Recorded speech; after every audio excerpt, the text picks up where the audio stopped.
আমরা বিখ্যাত গ্রন্থ হাদিসের গ্রন্থ পাঠ পড়ি, যেই বইটা পাঠ না পড়লে কোনো মৌলবি হয় না, পাগড়ি বাঁধানো হয় না, সেটা হলো সহিহ আল বুখারী আসসাহুল কিতাব বা'দা কিতাবিল্লাহ। আল্লাহর কিতাব কোরআনের পর সবচেয়ে শ্রেষ্ঠতম এবং সঠিক বই হলো সহিহ বুখারী। সেই সহিহ বুখারীর লেখক মুসান্নিফ ইমাম বুখারী মুহাম্মদ বিন ইসমাইল আল বুখারী রাহমাতুল্লাহ আলাইহি বাল্যকালে অন্ধ হয়ে যান। কোনো অসুখ হয়েছিল, ওই অসুখে অন্ধ হয়ে গিয়েছিলেন, দেখতে পাচ্ছিলেন না। মুহাম্মদ বিন ইসমাইল আল বুখারীর মা ওই ছেলের জন্য দোয়া করতে আরম্ভ করলো। ছোট্ট ছেলে, মক্তব মাদ্রাসায় যায়নি এখনো, অন্ধ হয়ে গেছে, চোখ দুটোই চলে গিয়েছে, চোখের জ্যোতি শেষ হয়ে গিয়েছে। মা রাতে উঠে উঠে কান্না করলো, আল্লাহর কাছে দোয়া করলো, হে আল্লাহ তুমি আমার ছেলের চোখের জ্যোতি ফিরিয়ে দাও, সে যেন দেখতে পাই, তার আলো ফিরিয়ে দাও। রাতে তাহাজ্জুদের নামাজ পড়েন, দোয়া করেন, রাতে উঠে উঠে কান্না করেন নিজের ছেলের জন্য। যেহেতু ইমাম বুখারী রাহমাতুল্লাহ আলাইহি বাল্যকালে ইয়াতীম হয়ে গিয়েছিলেন, পিতাহারা, পিতা ছিল না। এই দোয়া করার ফলে এক রাতে স্বপ্ন দেখেন, ইব্রাহিম আলাইহিস সালাম স্বপ্নে এসেছেন এবং এসে বলছেন হে মা, তুমি এত দোয়া করেছো, তোমার দোয়া করার কারণে আল্লাহ তাবারক ওয়া তাআলা ক্বাদ রাদ্দাল্লাহু আলা ইবনিকা বাসারাহ, তোমার ছেলের চোখ এবং চোখের জ্যোতি আল্লাহ তাবারক ওয়া তাআলা ফিরিয়ে দিয়েছেন। স্বপ্নে দেখলেন, সকাল হলো, দেখছে ঠিক ইমাম বুখারী রাহমাতুল্লাহ আলাইহি সে দেখতে পাচ্ছে, চোখের জ্যোতি ফিরে এসেছে। চোখ অসম্ভব, সাধারণ জ্বর না, সাধারণ মাথার ব্যথা না, পেটের বেমারি না, চর্মরোগ না, চোখের জ্যোতি, চোখ শেষ হয়ে গিয়েছিল, অমূল্য জিনিস। মা দোয়া করেছেন নিজের ছেলের জন্য, রাতে উঠে উঠে কান্না করেছেন, আল্লাহ তাবারক ওয়া তাআলা দোয়া গ্রহণ করেছেন। এই ঘটনাটা অবশ্যই মায়েদের বলবেন যে তোমরা নিজের ছেলেদের জন্য অবশ্যই দোয়া করবে, রোগগ্রস্ত হলে দোয়া করবে, কোনো কষ্টে পড়লে দোয়া করবে। মায়েদের দোয়া ছেলেদের জন্য বেশি গ্রহণীয়। আমরা বর্তমানে হারাম শরীফের ইমাম আব্দুর রহমান আস-সুদাইস সম্পর্কে জানি। তার বিখ্যাত কেরাত, গলার সুর, সারা বিশ্বের মানুষ খুব মনোযোগ দিয়ে তার কেরাতকে শুনে। তিনি বলছেন, আমি ছোট ছিলাম, ছোট্ট ছেলে, একটা দাওয়াতে গিয়েছি, তো ছোট ছেলে আমি তো জানি না কিছু অতটা, মাটি নিয়ে খেলাধুলা করছি, মাটি নিয়ে, আর খাবারের ওপরে মাটি ছুঁড়ে ফেলেছি। মা দেখে ফেলেছে, দৌড়ে এসে বলছে, এই তুমি কি করলে, তুমি এখান থেকে যাও, আল্লাহ যেন তোমাকে হারামের ইমাম বানিয়ে দেয়, তোমাকে যেন আল্লাহ হারামের রাগে বদদুয়া করেননি। রাগে আমাদের মায়েরা বিভিন্ন প্রকারের গালি দেয়, আমাদের বাবারাও বিভিন্ন প্রকারের গালি দেয়। মা গালি দিচ্ছে কি, আল্লাহ তোমাকে হারামের ইমাম বানিয়ে দিক। আব্দুর রহমান আস-সুদাইস হারাম শরীফের ইমাম হওয়ার পরে ঘটনাটা নিজেই বলেছেন যে আমার মায়ের দোয়ার আসর, আমার মা আমাকে গালি দেয়নি, আমি দুষ্টামি করেছিলাম, আমার জন্য দোয়া করেছে, এই দোয়ার প্রতিফলে আজকে আমি হারামের ইমাম। তাই এই ঘটনাগুলি মায়েদের গিয়ে বাড়িতে গিয়ে অবশ্যই বলবেন। আপনিও যখন আপনি বাবা হয়েছেন, বাবাদের দায়িত্ব হলো নিজের ছেলেদের জন্য কোনোদিন বদদুয়া যেন না করে।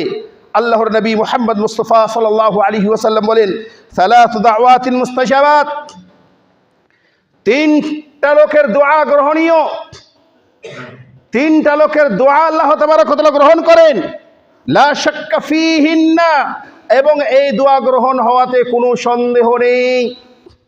দাওয়াতুল ওয়ালিদি আলা ওয়ালাদিহি, পিতার দোয়া নিজের ছেলের জন্য, ছেলে বা মেয়ের জন্য, সন্তানদের জন্য। সে যদি বদদুআ করে, বিশেষ করে বদদুআ করে, এখানে আলা ওয়ালাদিহি আলা শব্দ ব্যবহার হয়েছে। যারা আরবি জানো একটু শুনো, আরবি যারা পড়ছো শুনো। দা শব্দের পর, দোয়া শব্দের পর যদি আলা ব্যবহার হয় তো এর অর্থ হলো বদদুআ করা, এর অর্থ হলো বদদুআ করা। দা আলাইহি, সে তার জন্য বদদুআ করলো। আর যদি দা শব্দের পরে লাহু ব্যবহার হয়, লাম ব্যবহার হয়, তাহলে তার জন্য দোয়া করলো। দা লাহু মানে তার জন্য দোয়া করলো, এটা আরবির নিয়ম। তো এখানে বলা হয়েছে দাওয়াতুল ওয়ালিদি আলা ওয়ালাদিহি, নিজের পিতার দোয়া, বদদুয়া তার ছেলে বা মেয়ের জন্য। তো পিতারা এবং বাবারা, যারা পিতা এবং বাবা হয়েছেন, নিজের ছেলের জন্য কখনো বদদুআ করবেন না। যতই দুষ্টামি করুক, যতই সে বদমাশি করুক, গালি না দিয়ে তাকে সংশোধন করে তার জন্য দোয়া করেন। প্রত্যেকটা নবী, প্রত্যেকটা নেক এবং সালেহ মানুষ, আমাদের সালাফে সালেহিন যারা চলে গিয়েছেন, এরা সকলেই নিজের ছেলে এবং মেয়েদের জন্য দোয়া করেছেন। যেমন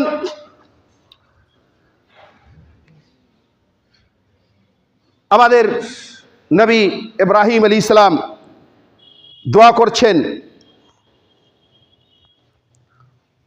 রব্বানা ওয়াজআলনা মুসলিমাইন লাকা ওয়া মিন যুররিয়াতিনা উম্মাতান মুসলিমাতান লাক।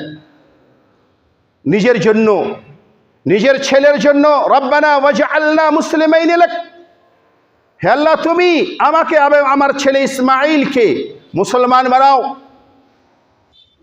ওয়া মিন যুররিয়াতিনা, আমার যত সন্তান হবে এরপরে সকলকে তুমি মুসলমান বানাও। উম্মাতান মুসলিমাতান লাক, তোমার জন্য যেন সবাই আত্মসমর্পণ করে আমার সন্ততিরা।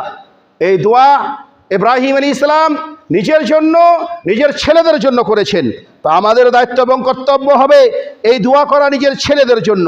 বিশেষ করে নিজের ছেলে এবং মেয়েদের জন্য দোয়া করতে হবে, এরা যেন শিরকে লিপ্ত না হয়ে যায়, শিরকের মতো পাপ থেকে যেন এরা দূরে থাকে।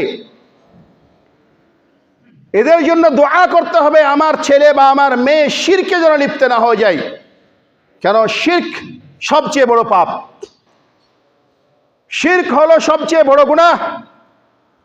ইব্রাহিম আলাইহিস সালাম দোয়া করছেন, ওয়াজনুবনি ওয়া বানিয়া আন না'বুদাল আসনাম, হে আল্লাহ তুমি আমাকে, ওয়া বানিয়া এবং আমার ছেলেদেরকে মূর্তি পূজা, পাথর পূজা, বুত পূজা এই থেকে আমাদেরকে তুমি বাঁচিয়ে নাও।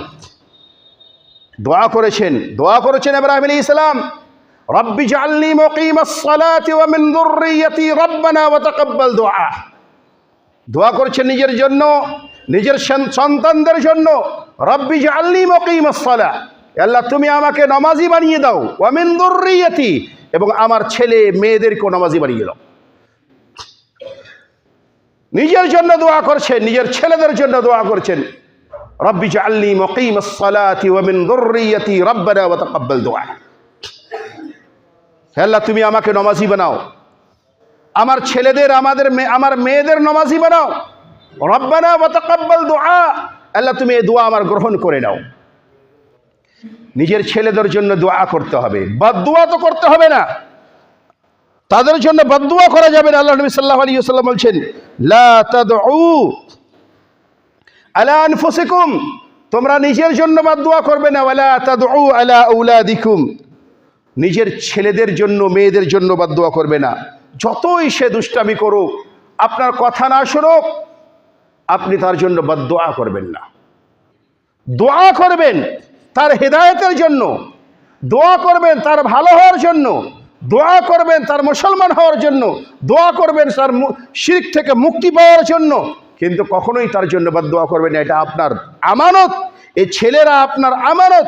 এই আমানত আল্লাহ তাবারক ওয়া তাআলা আপনাকে দিয়েছেন। এই আমানতে কখনোই খেয়ানত করবেন না।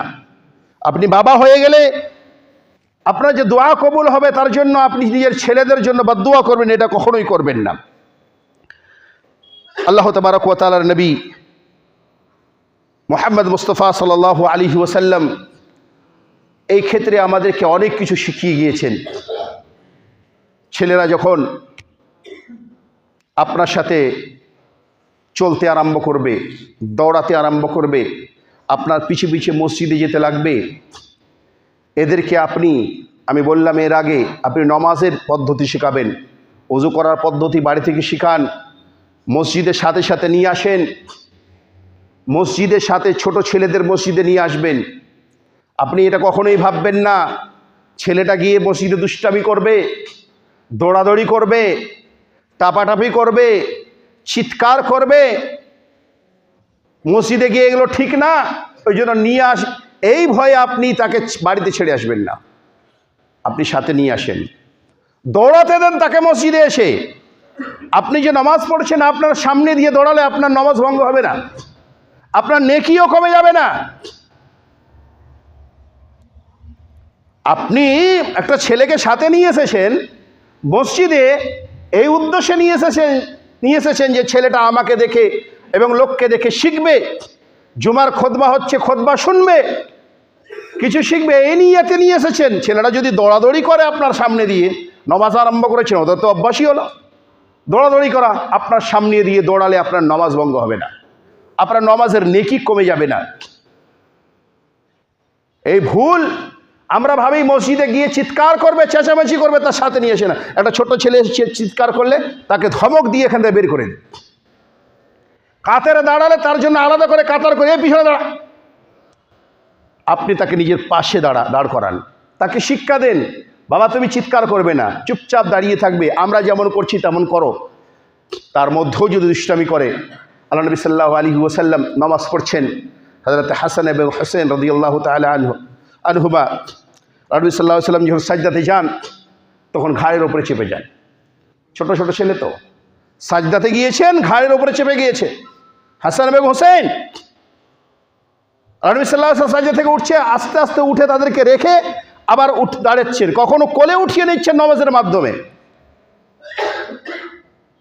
কোলে উঠিয়ে নিচ্ছে নামাজের মাধ্যমে। এগুলো যদি এখন করি, কেউ করতে লাগে ভাবে এই নতুন মৌলানা আসলো, নতুন ফতোয়া দিয়ে দিল, বিবাদ সৃষ্টি করছে না। এটাই হলো ইসলাম।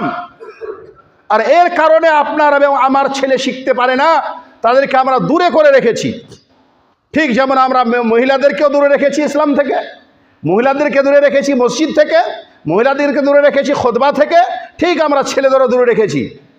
আপনি মনে করেন আমি শুধু দাদা, আমার শুধু দায়িত্ব মসজিদে যেতে হবে, সব কিছু আমাকে করতে হবে, করেন না তো, ওটাও তো করেন না, ওটাও তো করেন না, শুধু জুমা পড়তে আসেন তারপর নামাজ ছেড়ে দেন। কমসে কম ছেলেটাকে শিখান, নিয়ে আসেন সাথে মসজিদে। আর এটা হলো আমাদের জন্য খুব বিশাল একটা বিপদ, ইসলামিক বিপদ এটা আমাদের জন্য, যে আমরা ভাবি যে ছেলেগুলো নেই, ছেলেগুলো যেন না আসে। আল্লাহ নবী সাল্লাল্লাহু আলাইহি ওয়াসাল্লাম নামাজ পড়াতেন, মহিলারা পিছনে থাকতো, পিছনে মহিলাদের কাতার হতো, পুরুষেরা সামনে হতো। কোনো বাচ্চা জোরে কান্না করলে আল্লাহ নবী সাল্লাল্লাহু আলাইহি ওয়াসাল্লাম নামাজটাকে শর্ট করে দিতেন, ছোট্ট করে দিতেন। যেখানে 10 মিনিটের নামাজ হতো সেখানে 4-5 মিনিটে শেষ করতেন, ছোট করতেন নামাজটাকে। কিসের জন্য? ওই ছেলেটা কান্না করছে, দুধ খাওয়ার জন্য কান্না করছে, মায়ের দুধ খাবে তাই। এই হাদিসগুলো যাবে কোথায়? কোনোদিন আমল করে দেখেছেন? কোনোদিন আমল করে দেখেছেন? এটাও একটা হাদিস। ছেলেরা নাই, নামাজ লম্বা হবে,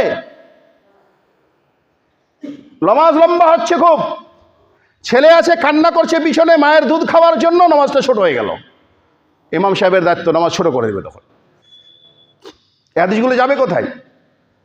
আপনি যদি নিজের ছেলেকে ভালো ছেলে বানাতে চান, ইসলামিক ছেলে বানাতে চান, নিজেই ইসলামিক হন তার এবং ছেলেকে ইসলামী রূপে নিয়ে আসার জন্য, ইসলামী শিক্ষা দেওয়ার জন্য তাকে মসজিদে নিয়ে আসেন। আপনার সাথে সাথে সেও নামাজ পড়বে, সেও সালাত আদায় করবে, সেও দোয়া পাঠ করবে, সেও শিখবে। আল্লাহ যেন আমাদেরকে সকলকে নিজের ছেলে মেয়েদের ইসলামী শরীয়ত অনুযায়ী লালন পালন করার তৌফিক দান করেন। আমরা অনেক ভুল করছি, বিভিন্ন ক্ষেত্রে ভুল করছি। আমাদের ছেলে মেয়েরা আমাদের থেকে দূরে চলে যাচ্ছে এবং ইসলাম থেকে দূরে চলে যাচ্ছে। আল্লাহ যেন আমরাকে সকলকে তৌফিক দান করেন, আমরা যেন সকলেই মসজিদমুখী হই এবং ছেলে মেয়েদেরকে মসজিদমুখী করতে পারি। আমরা নিজের ছেলেদের এবং নিজের মেয়েদের ইসলামী জ্ঞান, ইসলামী ধারণা এবং ইসলামী আকিদা শিখাতে পারি। আল্লাহ যেন আমাদেরকে সকলকে তৌফিক দান করেন। রব্বানা আতিনা